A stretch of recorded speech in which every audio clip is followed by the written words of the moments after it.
नमस्कार दोस्तों, आलमबाग में एक चौक का नाम प्रख्यात मजदूर नेता और रेलवे मेंस यूनियन के पूर्व अध्यक्ष स्व टी.एन. वाजपेयी जी के नाम पर रखा गया है।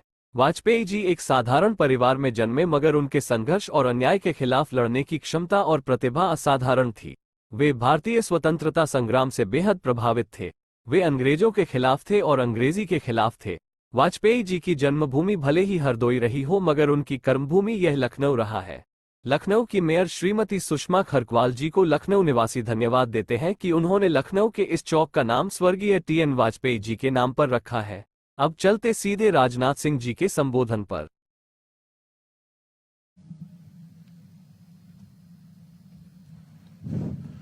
इस कार्यक्रम के सभापति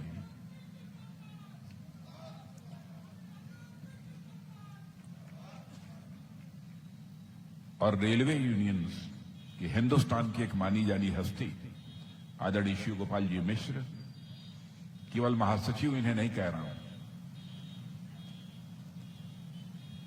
पूरे रेलवे में मैं दक्षिण भारत में भी जाता हूं तो लोग शिव गोपाल जी मिश्र का नाम जानते हैं। ऐसे आदरणीय शिव गोपाल जी मिश्र और हमारे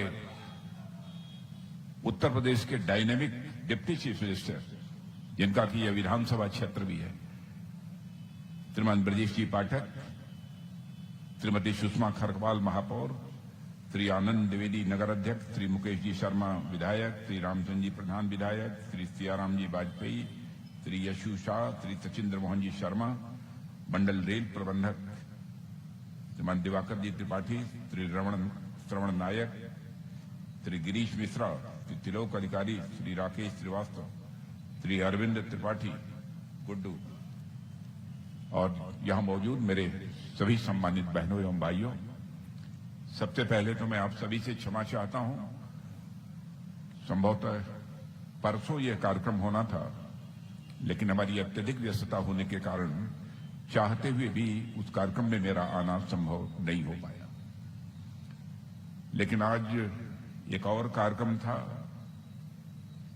जिसको कि हमारे प्रधानमंत्री जी संबोधित करने वाले थे और सारे देश में लाखों लोगों ने उनके कार्यक्रम में शिरकत किया है और उनकी बातों को सुना है। उसी कार्यक्रम के निमित्त मैं पुनः लखनऊ आया था, तो मैंने ये आग्रह किया कि उस दिन तो चूक हो गई, लेकिन इस बार चूक नहीं होने पाएगी। मैं निश्चित रूप से कार्यक्रम में भाग लेने के लिए आऊंगा। जहां तक स्वर्गीय टी.एन. वाजपेयी जी का प्रश्न है, हमारा कोई व्यक्तिगत बहुत रिश्ता नहीं रहा, लेकिन उनके बारे में सुना मैंने बहुत है। आदरणीय अटल बिहारी वाजपेयी जी जब भारत के प्रधानमंत्री थे तो 99 में प्रधानमंत्री के रूप में शपथ लेने के बाद जब वो लखनऊ आए थे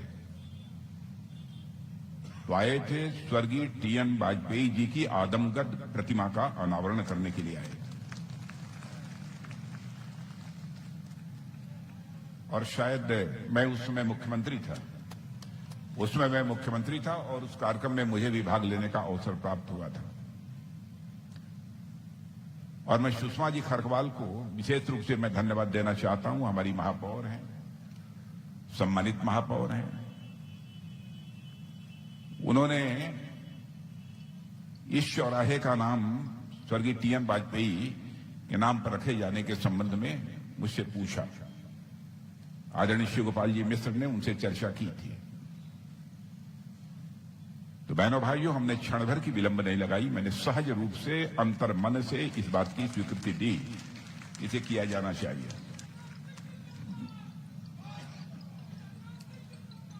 जहां तक स्वर्गीय टी.एन. वाजपेयी जी का प्रश्न है, हम सभी जानते हैं कि आदरणीय अटल बिहारी वाजपेयी जी के बहुत अभिन्न मित्रों में से वह थे।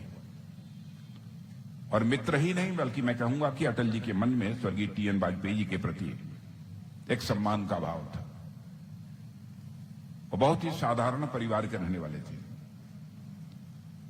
लेकिन जुल्म और अत्याचार के खिलाफ जंग छेड़ने की अद्भुत कुवत यदि किसी में थी तो स्वर्गीय टी.एन. वाजपेयी जी के अंदर थी।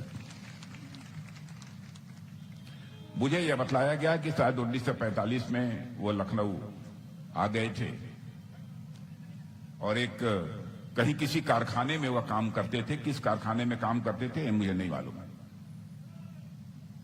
और मुझे इस बात की भी जानकारी दी गई कि संभवतः वह कम्युनिस्ट पार्टी के पहले सदस्य थे। प्राथमिक सदस्यता उन्होंने कम्युनिस्ट पार्टी की ही ली थी।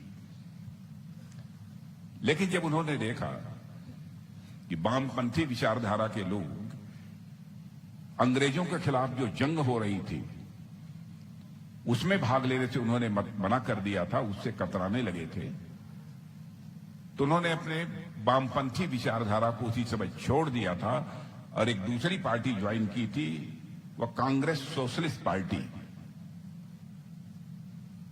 वह स्वभावतः समाजवादी थे, व्यवहारतः समाजवादी थे और उन्होंने वह पार्टी ज्वाइन कर ली। और कम्युनिस्ट पार्टी से नाराजगी केवल उनकी इस बात को लेकर रहती थी, भाई आप भारत के नागरिक हो, भारत में रहते हो, भारत की धरती पर पैदा हुए अन्न, भारत की धरती से निकला हुआ जल आप सेवन करते हो और इस भारत की आजादी के खिलाफ जो तुमको जंग में हिस्सा लेना चाहिए तुम नहीं लेते हो। और यही कारण रहा कि वामपंथी विचारधारा के साथ उसका मोहभंग हो गया। उन्होंने यूनियन भी बनाई अलग, मुझे बतलाया गया, और 1960 की हड़ताल में भी उन्होंने भाग लिया था। और मुझे यह भी बतलाया गया कि 1960 की हड़ताल में जब उन्होंने भाग लिया था रेलवे की, तो उस समय शायद उन्हें निलंबित कर दिया गया था या बर्खास्त कर दिया गया था और लगातार 12-14 वर्षों तक वह बाहर ही रहे। लेकिन बाहर रहते हुए भी पूरे संकल्प के साथ और पूरी दृढ़ इच्छा के साथ, दृढ़ इच्छा शक्ति के साथ वाजपेयी जी लगातार करते रहे। और बाद में जब कोई समझौता हुआ, समझौते के बाद पुनः उनको सेवा में लिया गया और मुझे बताया लोगों ने कि शायद 1979 में उसके बाद उन्होंने अपनी सेवा से त्यागपत्र दे दिया। और मैं मानता हूं कि भारतीय रेल जैसे संगठित क्षेत्र के कर्मचारियों का नेतृत्व जिस सलीके से वह करते थे, जिस जीवटता के साथ वह करते थे, वह अपने में उस समय बेजोड़ माना जाता था। और केवल रेलवे का कर्मचारियों का जो यह संगठित क्षेत्र है, केवल उसके लिए ही उन्होंने काम नहीं किया। अपने जीवन में असंगठित क्षेत्रों के लिए भी वाजपेयी जी ने भरपूर तरीके से काम किया, मैं जानता हूं। उन्होंने अलग से यूनियन बनाई, नॉर्दर्न रेलवे मेन यूनियन आज भी है, नॉर्दर्न रेलवे मेन्स यूनियन, और उसकी जिम्मेदारी इस समय आदरणीय श्री गोपाल जी मिश्र निभा रहे हैं। और मैं जानता हूं कि ये यूनियन बहुत ही मजबूत यूनियन है, बहुत ही ताकतवर यूनियन है। और वाजपेयी जी उसके बहुत ही प्रमुख नेता थे, शिखर के नेता थे। रहने वाले तो बगल के जिले हरदोई के थे, लेकिन सारी जिंदगी उन्होंने शायद लखनऊ में ही अपनी गुजारी थी। मित्रों, मैं यह मानता हूं कि इस धरती पर जो लोग पैदा होते हैं, कुछ लोग तो अपने लिए जीते हैं, कुछ लोग ऐसे होते हैं कि वह केवल अपनी सारी जिंदगी समाज के लिए ही जीते हैं। और स्वर्गीय टी.एन. वाजपेयी ऐसे ही कुछ लोगों में से।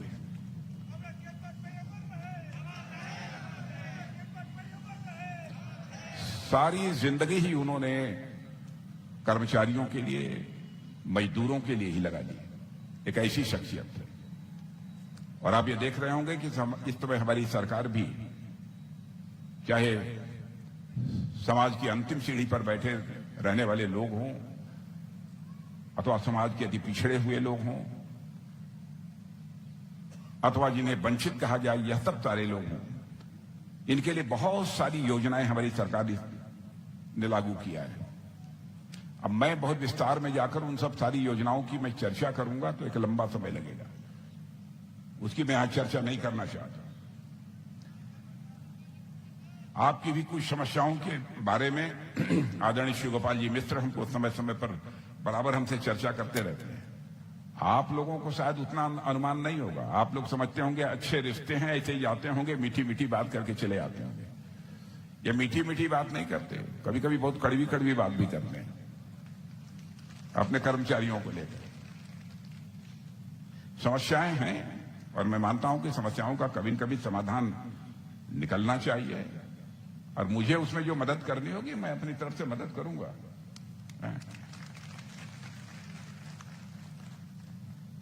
तो आज के अवसर पर तो हमें कुछ बहुत लंबा चौड़ा भाषण करने के लिए आया नहीं। एक आप लोगों ने इसके नामकरण की बात कही है, अब उसको भी आप देखिएगा, इसको आगे बढ़वाइए। मैं उत्तर प्रदेश सरकार से आप भिजवाइए प्रपोजल, वहां से मैं करा दूंगा इसको। यह प्रदेश सरकार से प्रपोजल जाना चाहिए, लेकिन आप जानते हैं चुनाव तक तो कुछ नहीं होता। कोड ऑफ कंडक्ट लागू होने के कारण सारी चीजें जो यहां हैं वहीं रहती हैं, तब तक तो लागू नहीं हो। इस क्षेत्र के विकास के लिए भी बहुत सारे काम हुआ है, बहुत सारे काम हुए हैं और अभी 11 मार्च को जाम की समस्या निजात दिलाने के लिए अवर चौराहे पर अंडरपास के निर्माण का शिलान्यास भी मैंने कर दिया है। और इसी क्षेत्र के आलमबाग के 5 वार्डों में Babukunj Bihari ward, Omkar ward, Gitanjali ward, Guru Gobind Singh ward और गुरु नानक वार्ड निःशुल्क सीवर हाउस कनेक्शन कार्य का शुभारंभ कल होगा, जिसको हमारे उप मुख्यमंत्री श्रीमान ब्रजेश जी पाठक करेंगे। लखनऊ के विकास का जहां तक प्रश्न है, मुझे बतलाने की जरूरत नहीं है। जब किसी भी प्रतिनिधि को अपने कामों की चर्चा करनी पड़े तो मैं समझता हूं कि इससे बड़े दुर्भाग्य की बात और क्या हो सकती है। लोगों को एहसास होना चाहिए। जब लोगों को एहसास होना शुरू हो जाए कि नहीं काम हुआ है, पहले के कंपैरिजन में हमारी जो कठिनाइयां वह कम हुई हैं, हमारी सुविधाएं बढ़ी हैं, तब तो उस जनप्रतिनिधि को संतोष होना चाहिए। और आप सब देश के एक जागरूक नागरिक हैं। इस सच्चाई को आप सब स्वीकार करेंगे कि आज अंतर्राष्ट्रीय जगत में हमारे देश का कद बहुत ऊंचा हुआ है। मैं अभी पिछली सभा में भी कह रहा था, इसके पहले भी कई बार बोल चुका हूं।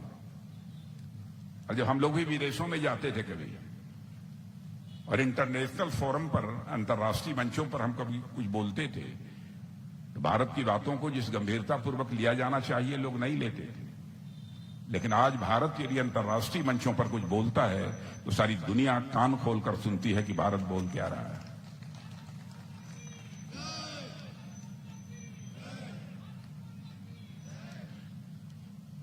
और यही हमारा भारत दुनिया के देशों में अर्थव्यवस्था के आकार, इकोनॉमी की साइज के मामले में जो 11वें स्थान पर था, वह जंप लेकर आज दुनिया के 5 देशों में आकर खड़ा हो गया है।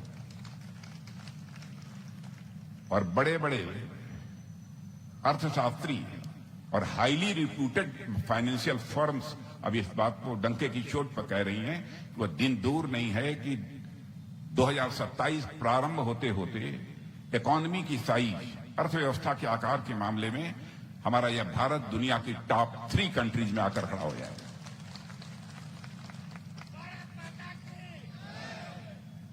और बहने भाइयों, मैं आपको विश्वास दिलाता हूं, वह दिन दूर नहीं है कि भारत आर्थिक दृष्टि से भी दुनिया का सुपर पावर कंट्री बनकर के इमर्ज करेगा, सुपर पावर कंट्री।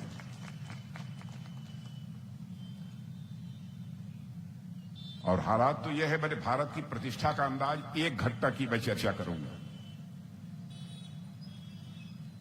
रूस और यूक्रेन की इस समय लड़ाई चल रही है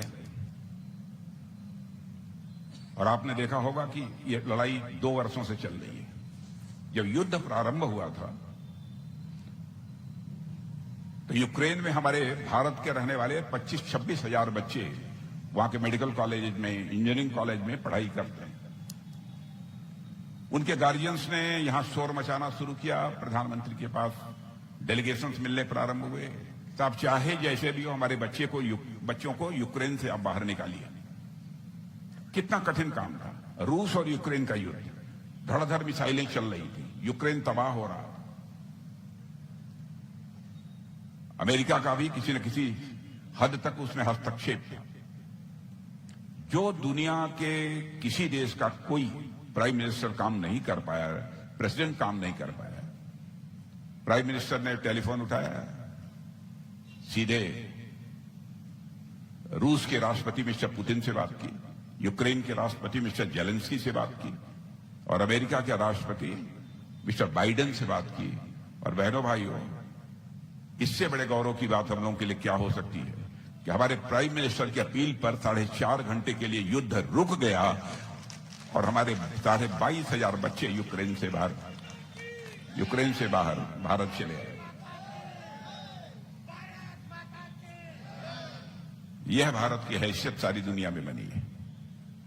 यूनाइटेड नेशंस में, संयुक्त राष्ट्र संघ में भी पहले भारत जो बोलता था बस वैसे ही आई गई बातें हो जाती थी। आज तो अंतर्राष्ट्रीय योगा दिवस का प्रस्ताव यदि हमारे प्राइम मिनिस्टर संयुक्त राष्ट्र संघ में प्रस्तुत करते हैं तो दुनिया के 172 देश तालियां बजाकर उसका स्वागत करते हैं। और आज हमारा योगा तो सारी दुनिया के हर देश में हो रहा है। मैंने कुछ घटनाओं की चर्चा की, वैसे बहुत सारी घटनाएं हैं, लंबा समय लगेगा क्योंकि हमारी शाम को एक मीटिंग भी है, मुझे लखनऊ भी जाना है, लेकिन दिल्ली भी जाना है, इसलिए मैं बहुत लंबी चर्चा नहीं करूंगा। मैं तो यहां बस केवल स्वर्गीय टी.एन. वाजपेयी जी को अपनी हृदय से श्रद्धांजलि अर्पित करने के लिए आया था। मैं उन्हें अपनी श्रद्धांजलि अर्पित करता हूं और इस